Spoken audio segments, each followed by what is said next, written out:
So EVs these days are great, I mean, but they seem to be designed around a simple premise, make them as fuel efficient, as easy to use as possible. But in the process, admittedly, it makes them a little bit boring. That's where this thing comes in.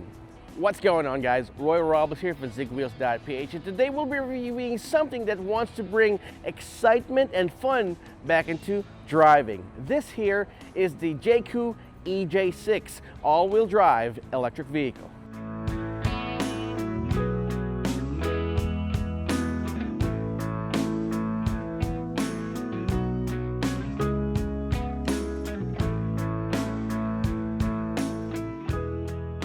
So remember when I told you that engineers design electric vehicles to be as fuel efficient as possible? I think Jaecoo just threw all of that out the window and decided what's more fun to drive than a huge brick out on the highway.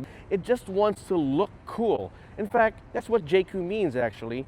The J part stands for Jaeger, which means hunter, and Koo is the first three words of cool. Don't believe me? Check out their website and Wikipedia. That's what Jaecoo means.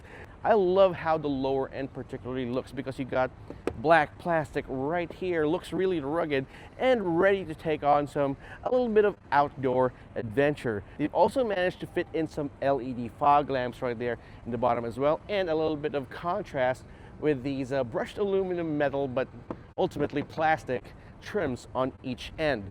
I got the Jaecoo badge, as I mentioned, right here. It's got an interesting looking font to it, and right below you got a camera for the 360-degree camera system. Now, one thing you might want to know about this camera right here, it works not just for the surround view camera, but for the dash cam as well. That's right, this thing has a dash cam installed right away, and in fact covers the entire 360-degree view of the car. We'll be talking about that later on.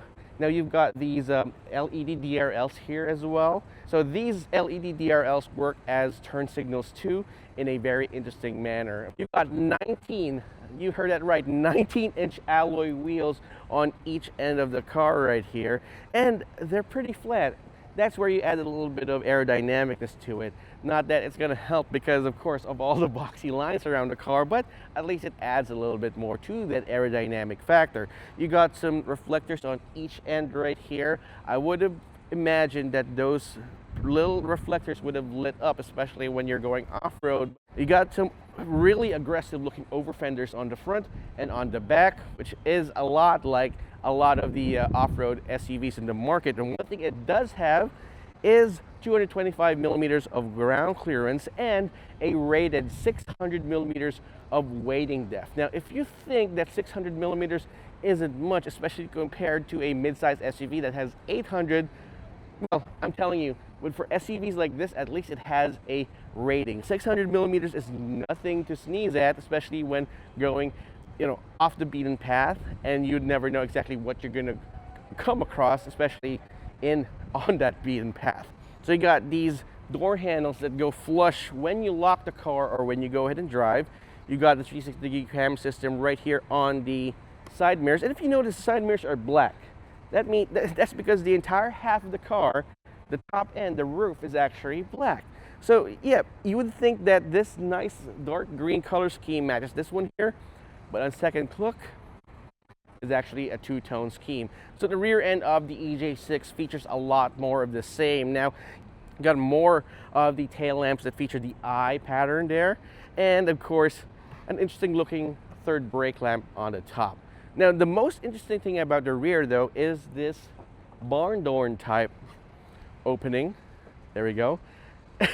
Giving you access to all this space on the inside. Now, the thing about this though is that it's pretty high up, so if you want to put in some items during your shopping, you'll have to lift it a little higher, but you can just slide it on the inside like so. And another thing about barn type doors though is that its particular use is a little bit dubious as compared to usual hatches like this, because if you're parked behind a wall, you'll have to open up the door all the way out just to put into stuff. At least you got a net on the barn type door and a hook to put in all your items, but not as helpful as a hatch, especially for doing this for grocery shopping and tight parking spaces. It looks cool though. It looks really cool. Now you don't get any spare tires here though, because it's a full electric car, and It won't fit the battery inside here with the battery. But if you need even more space, you can fold those rear seats flat in a 60-40 split configuration. Oh, and one more thing. It's a soft closing door. So you don't have to actually slam this door. All you gotta do is close it that way. There you go. It's automatically and electronically gonna close itself down. Overall, I love how the exterior of the EJ6 looks. It doesn't give you any compromises just because it wants to be as fuel efficient, or should I say power efficient, as possible. It just knows that what you want as someone who wants to do a little bit of off-roading, even though you're going to do that off-roading heading to a supermarket nearby. Now on the outside, if it looks as rugged and as active as any other off-roading SUV might be, on the inside, it's quite modern. It's highlighted by this huge touchscreen infotainment system with both wireless Apple CarPlay and wireless Android Auto. And it powers tunes through 12, you heard that right, 12 Infinity speakers with a huge subwoofer right there in the back underneath the floor. Now you got this really small steering wheel, but I like how ergonomic it is. One thing that it lacks though is some very comprehensive buttons to control your system. You got a button right here to activate some voice commands for the interior, such as open the window. See? Oh. And let me close that window. Close the window. We're trying to shoot here. There you go. See? So just a few things that you can activate. You can even control the AC, open up the panoramic sunroof, and most other things. You got these buttons right here on each side that are actually called control nipples. With them, they control multiple functions. Now on the right, you get your volume button and your next track button, and on the left, this actually controls the air conditioning. That's right, you can control the air conditioning because it's definitely lacking of any physical controls right here in the middle. It wants to be as minimalist as possible, and I blame Tesla for this, but of all the electric cars that we have out there, this might be the closest analog to what we have in the Tesla, because it even sounds like a Tesla. If I shift to drive, that sound, and parking, I think they got the MP3 file from Tesla and activated it right here. I don't know, but it definitely reminds me a lot of that, which makes it sound more familiar, especially for those who use electric vehicles. Now, a couple of more things here is that the steering wheel is adjustable for both reach and rake, just a little bit, and the seats are power operated, go up and down, forward and back. It can even recline like so, and which is a rarity in these new cars. You can even control the leg functions here, which is very useful, especially for driving. Another thing is that with a passenger, instead of having just leg controls or leg adjustments, it actually has an ottoman right there in the underneath. You don't want to have an ottoman for the driver because you don't want to be as relaxed while you're driving. You don't want to be too relaxed while you're driving. It's just right. It's quite an engaging drive, actually. And it helps, too, that you've got a lot of space here to work with, despite the fact that it is a smaller SUV than most other mid-size SUVs out there. I'm not complaining with the space, really. Now, in here, you do have a little bit more quirks, as I call it, for the stocks. So here, you won't find any shifters. You won't find any traditional steering wheel mounted shifters. Instead, the steering wheel mounted shifter actually looks like a wiper stalk, or a right here on the right side. And on the left side is your usual high beam button, and of course it doubles as a windshield washer and wiper, which is odd actually. Doing double duty. For your multi-information display or gauge cluster, it's this tiny little strip right here in the middle, giving you very rudimentary information during your drive. So you got it right there. You know what drive mode you're in. You can see your odometer. The aircon vents are mounted in a vertical position on each end, giving it a little bit more rugged look. And you'll see another eye right here underneath the huge touchscreen. Again, because this is branded in China as an iCar i30. The center console is pretty rugged. I mean, it's not going anywhere. In fact, you'll be shaking the car up if you want to shake it up.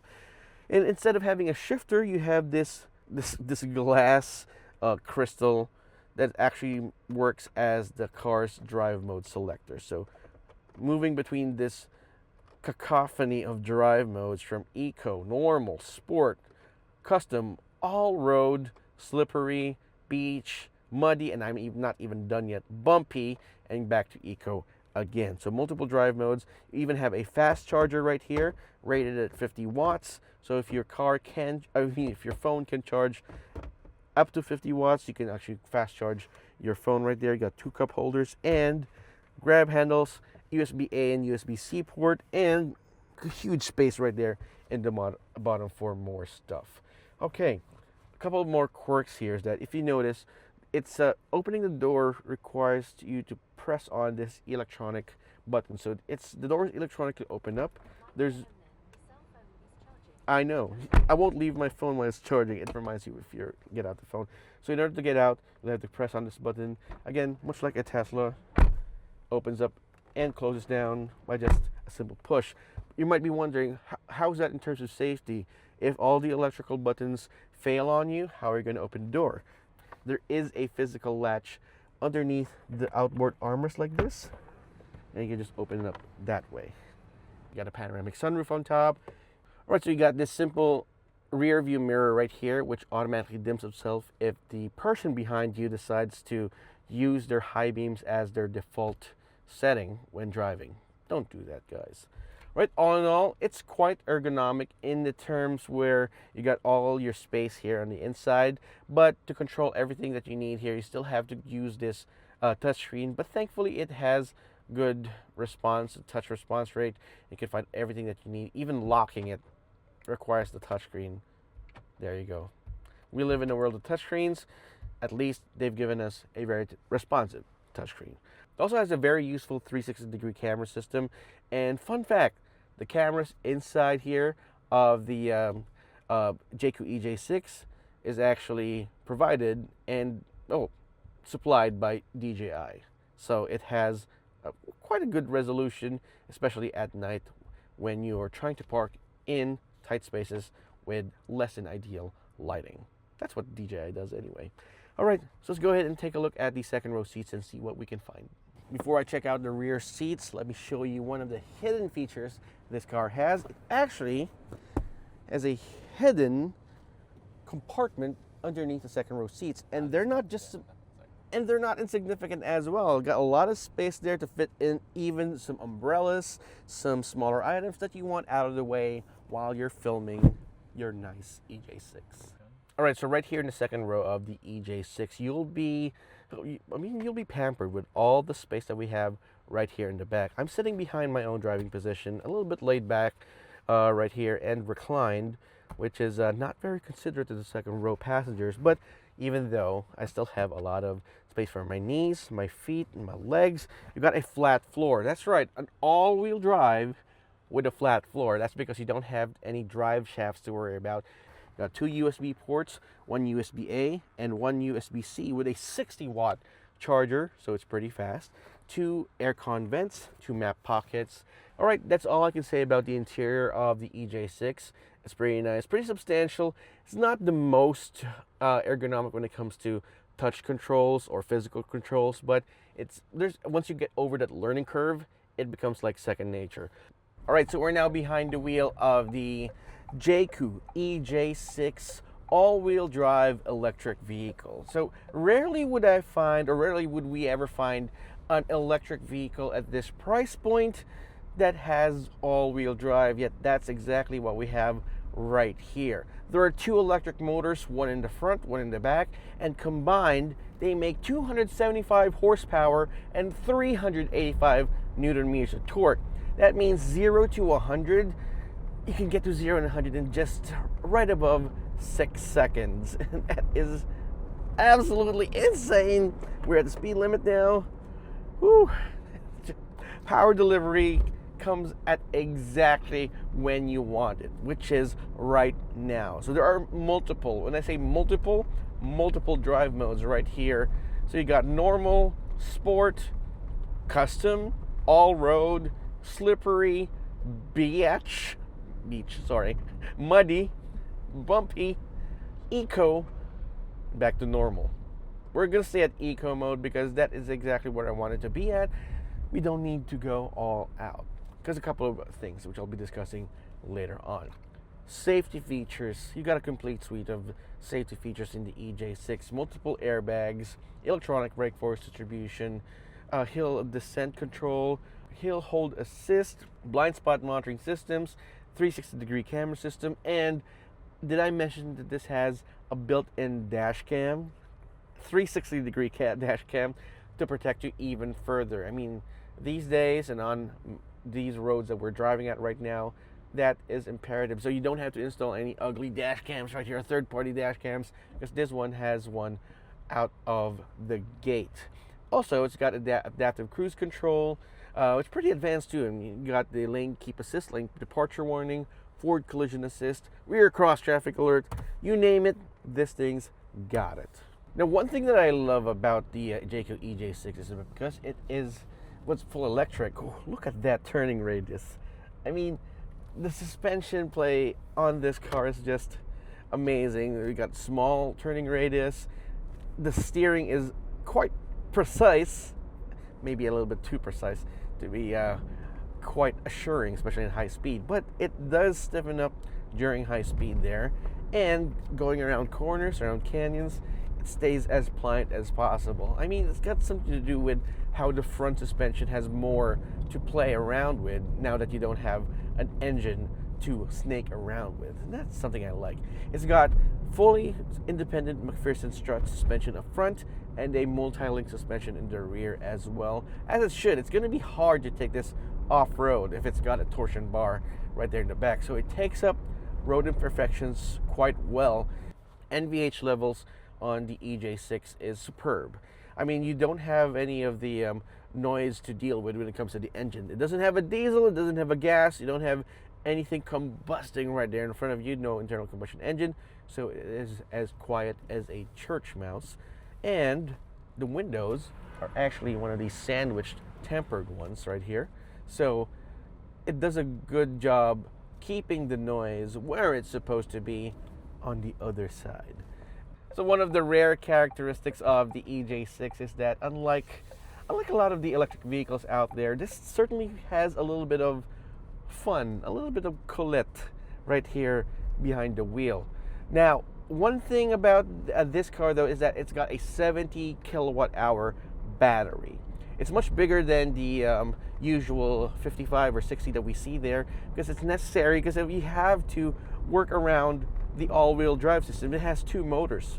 So it's actually rated to get up to 420 kilometers in a full charge. So that's the WLTC rating. That may be a bit too optimistic. In real life scenarios, I can actually give this around 360 kilometers in a single charge, which kinds of put it at the lower end of a lot of electric vehicles range out there. I mean, the BYD Atto 3, when I drove it around town, it can actually go north of 400 kilometers, and that's with a smaller battery. Now, the thing about this though, like I mentioned on the outside and the exterior, looking at the proportions and the shape of the EJ6, it's not really designed to be as aerodynamic. It's not designed to cut through the air like a hot knife through butter, but instead they wanted to design this to be as fun as possible. And to be honest, on the outside, it's one of the better looking EVs, whether off-road or not, in my opinion. And a lot of people are actually doing double takes on this one because it looks a lot like the Suzuki Jimny, just bigger on all fronts. Now, if you compare this to the Jaecoo J7, it's actually shorter but much wider, giving you an idea of what kind of track, what kind of stance it has here. So again, if you want to achieve the most range out of your EV, you might want to look somewhere else. But if you want to have the more miles per kilowatt hour, this one is not bad at all. Now, if you want to charge this, it does use a Type 2 charger, which means whatever chargers that you have in the malls that are free, you can use that. Or if you use one of those it's the most common type of charging that we have in the Philippines, so I'm glad that they put in here. But the other caveat is though its maximum DC charging reaches only 80 kilowatts, which means I should say 80 kilowatts. That's right.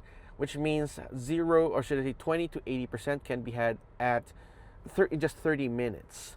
So there you have it, boys and girls, our full review of the Jaecoo EJ6. Pricing starts at $1,649,000 for the rear-wheel drive variant, and this one right here, as tested, starts at $1,799,000 pesos. And I think it's a great deal, considering that this particular car is made to go more off the beaten path, but I'm sure that 99% of its lifetime you'll use it right here in the urban jungle. A few cars that I can probably compare this to is the BYD Atto 3, you got the Geely EX5, you got the Toyota BZ4X.